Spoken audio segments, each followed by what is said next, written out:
অবশেষে কিন্তু আমরা যে সমুদ্র সৈকত বকখালি, তো সামনেই দেখো সমুদ্র রয়েছে, বিস্তীর্ণ জলরাশি।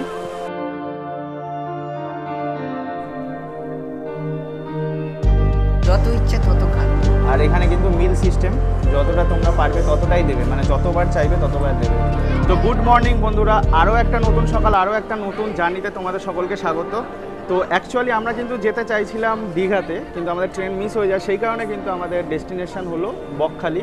তো সকাল 7:14 যে নামখানা লোকাল, মানে অ্যাকচুয়ালি এটা তোমাদের হোয়ার ইজ মাই ট্রেনে দেখাবে লক্ষ্মীকান্তপুর লোকাল। তো লক্ষ্মীকান্তপুর থেকে কিন্তু এই ট্রেনটাই আবার কিছুটা হল্ট করে পৌঁছে যাবে নামখানা। তো চলো যেতে যেতে কথা হচ্ছে।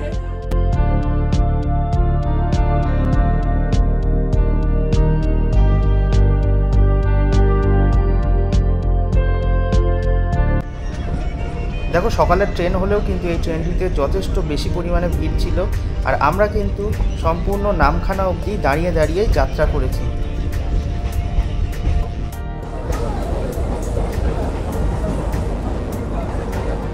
ঘড়িতে বাজে 9টা, আমরা কিন্তু এখন লক্ষ্মীকান্তপুর স্টেশনে এসে উপস্থিত হয়েছি। আর এখানে কিন্তু ট্রেনটা হল্ট দেবে। আর তোমরা যদি হোয়ার ইজ মাই ট্রেনে লক্ষ্য করো, তো এই ট্রেন কিন্তু ডাইরেক্ট নামখানা তোমরা পাবে না।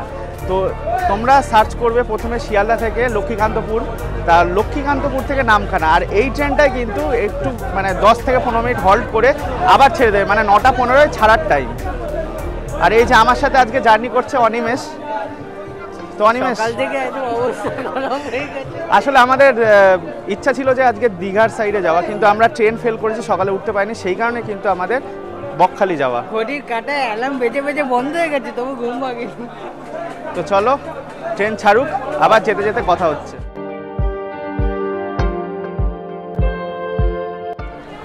দেখো ট্রেন এমনি লেট, মোটামুটি 10 মিনিট। আর এই মুহূর্তে কাকদ্বীপ স্টেশন আমরা ক্রস করলাম।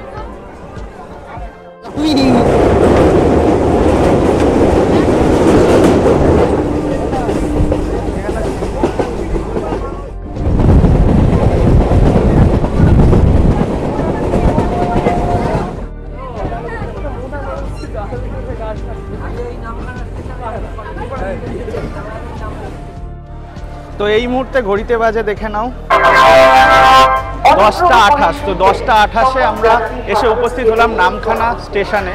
আর এরপরে আমরা কিভাবে বকখালি যাব টোটালটাই তোমাদের সাথে শেয়ার করব। তো চলো আস্তে আস্তে এগিয়ে যাওয়া যায়। তো টোটাল কিন্তু 108 কিলোমিটার পেরিয়ে আমরা নামখানা স্টেশনে এসে উপস্থিত হলাম। আর তোমাদের তো বললামই নামখানা স্টেশনে নেবে আমরা কিভাবে যাব সেটাই দেখাবো। তো নামখানা স্টেশনে নেবে কিন্তু এখানে দেখো টোটো পাবে। তো টোটো ধরে কিন্তু তোমরা বাস স্ট্যান্ডে চলে যাবে।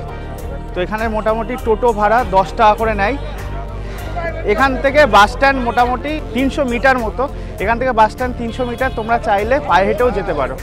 তোমরা নামখানা স্টেশন থেকে এসে কিন্তু বাস স্ট্যান্ডে এসে উপস্থিত হবে। তো তোমরা মোটামুটি 300 মিটার হেঁটেও আসতে পারো, টোটোতেও আসতে পারো। টোটোতে 10 টাকা ভাড়া। তারপরে কিন্তু এখান থেকে তোমরা বাস বা অটো বা টোটো সব কিছুই কিন্তু বকখালি সব কিছু করেই তোমরা যেতে পারবে। আর যতদূর জানলাম বাসে কিন্তু 30 টাকা ভাড়া, আর অটোতে বা ম্যাজিকে 40 টাকা ভাড়ায় ডাইরেক্ট কিন্তু তোমরা বকখালি পৌঁছে যাবে।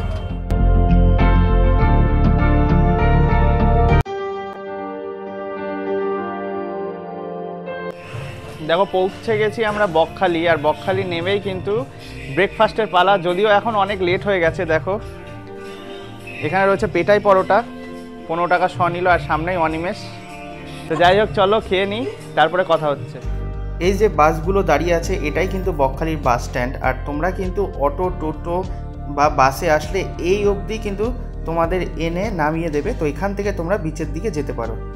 তো দেখো এই মুহূর্তে কিন্তু আমরা বকখালি যে বাস স্ট্যান্ড রয়েছে যেখানে আমরা নেমেছি তার থেকে এগিয়ে এসে বকখালি সি বিচের দিকে এগিয়ে যাচ্ছি।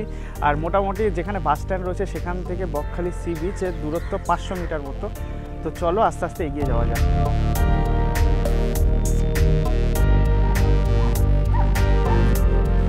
দেখো বকখালি সি বিচের দিকে আস্তে আস্তে আমরা এগিয়ে চলেছি। আর দুধারে কিন্তু প্রচুর দোকানপাট রয়েছে কেনাকাটা করার জন্য।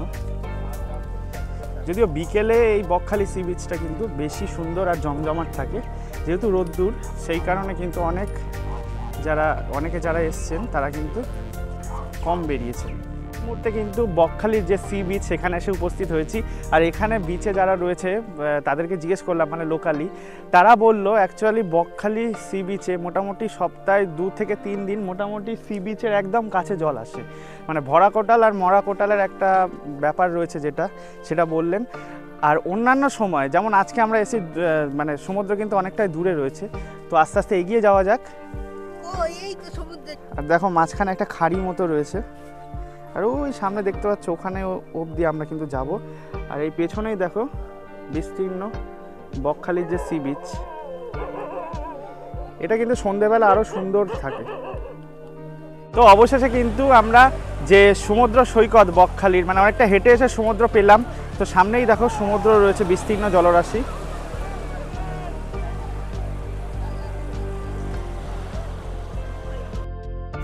সমুদ্রের জল দেখে কিন্তু আমরা নিজেদের আটকে রাখতে পারিনি, আমরা কিন্তু সমুদ্রে নেমে পড়েছিলাম। যদিও ব্যাড লাক, কারণ কোনো কারণে হয়তো ভয়েসটা রেকর্ড হয়নি, সেই কারণে তোমাদের ভয়েসটা শোনাতে পারছি না। বাদবাকি কিন্তু খুব এনজয় হয়েছে এই সমুদ্রে, মানে স্পেশালি বকখালির যে সি বিচ, বকখালির সমুদ্রে। আর এখানে কিন্তু অতিরিক্ত ঢেউ নেই, যেটুকু ঢেউ আছে সেটুকুতে কিন্তু তোমরা অনেকে মজা করতে পারো। দেখো এই মুহূর্তে আমি বসে রয়েছি একটা নাগরদোলাতে, যদিও নাগরদোলাটা পুরোটাই ফাঁকা। আর এই দুপুর রোদ্দুরে কিন্তু বকখালি সি বিচটা ঠিক এইরকম লাগে, একটু শুনশান, কিন্তু সন্ধেবেলায় কিন্তু প্রচুর লোক থাকে এই বকখালি সি বিচে। এখানে মাছ বাজার থেকে শুরু করে সব কিছুই, যে সি ফুড টোটালটাই এখানে পাওয়া যায়।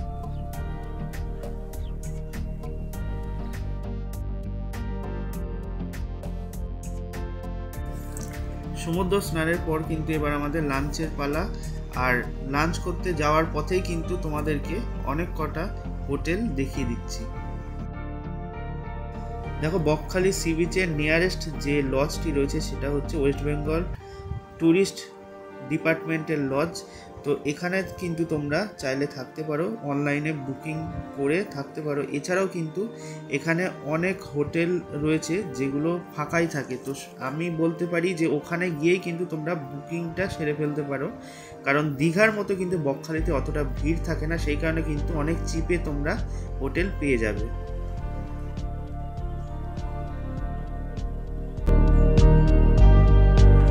তারপর এই হচ্ছে হোটেল বনশ্রী, এখানে কিন্তু আমরা আজকে খাওয়া দাওয়া করবো। এখন কিন্তু দুপুর হয়ে গেছে, তোমরা দেখলে সমুদ্র স্নান করে এইবার আমরা খেতে এসেছি। আর আমরা ঢুকেছি বনশ্রী মানে রেস্টুরেন্টে। তোমরা জানো যে যারা বকখালি এসছে এই রেস্টুরেন্টটা যথেষ্ট ভালো এখানের মধ্যে, কিন্তু এখানে কিন্তু মিলের রেট বেড়ে গেছে। তোমাদের চারটা দেখাচ্ছি, দেখো দেখো যতদূর মনে পড়ে আমরা রুই মিল খেয়েছিলাম মোটামুটি 60 টাকার থেকে 70 হলো বা 80 হলো, এখন হট করে দেখি 110 বলছে রুই মিল। যাই হোক, দেখা যাক, মিলটা আসুক, তোমাদের সাথে শেয়ার করছি।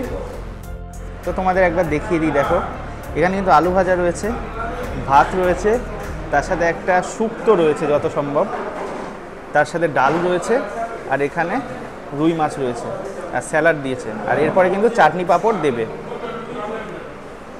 তো চলো, তো পরে কিন্তু চাটনি পাঁপড় দেবে, খেতে ভুলবেন না, যত ইচ্ছে তত খান। আর এখানে কিন্তু মিল সিস্টেম, যতটা তোমরা পারবে ততটাই দেবে, মানে যতবার চাইবে ততবার দেবে। তো চলো আমরা খাওয়া দাওয়া করে নিই। দেখো দুপুরে লাঞ্চের পর কিন্তু তোমরা চাইলে একটা টোটো রিজার্ভ করে এখানকার সাইট সিনিংগুলো ঘুরে দেখতে পারো। আর টোটো ভাড়া কিন্তু পড়বে 250 থেকে 300 টাকা, তোমরা চাইলে একটু বার্গেনিং করে নিতে পারো। তো টোটো করে প্রথমে যেটা ঘুরবে সেটা হলো হেনরি আইল্যান্ড। এই হেনরি আইল্যান্ড কিন্তু ওয়েস্ট বেঙ্গল ফরেস্ট ডিপার্টমেন্টের আন্ডারেই।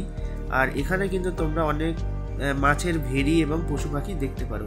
এছাড়াও এখানে কিন্তু রয়েছে ফ্রেজারগঞ্জ, যেটা কিন্তু একসময় অনেক বড় সমুদ্র বন্দর ছিল।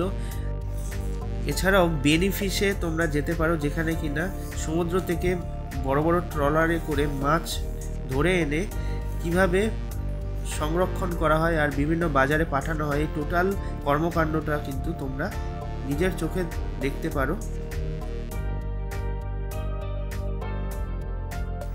এছাড়াও এখানে কিন্তু আরও একটা বিচ রয়েছে যেটা হচ্ছে কার্গিল নাম। তো কার্গিল নাম হয়েছে এই কারণে, কার্গিল যুদ্ধের সময় কিন্তু এই বিচেই ভারতীয় সৈন্যবাহিনী মহড়া চালিয়েছিল। তারপর থেকে কিন্তু এই বিচটার নাম হয় কার্গিল বিচ।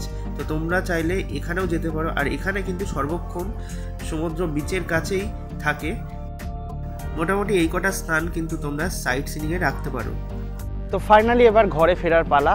তো আশা করছি এই বকখালির ভিডিওটি সমস্ত ইনফরমেশান তোমাদের ভালো লেগেছে। তো যদি ভালো লেগে থাকে অবশ্যই লাইক করো, শেয়ার করো তোমার বন্ধু বান্ধব আত্মীয় স্বজন সকলের সাথে যারা বকখালি আসতে চাও।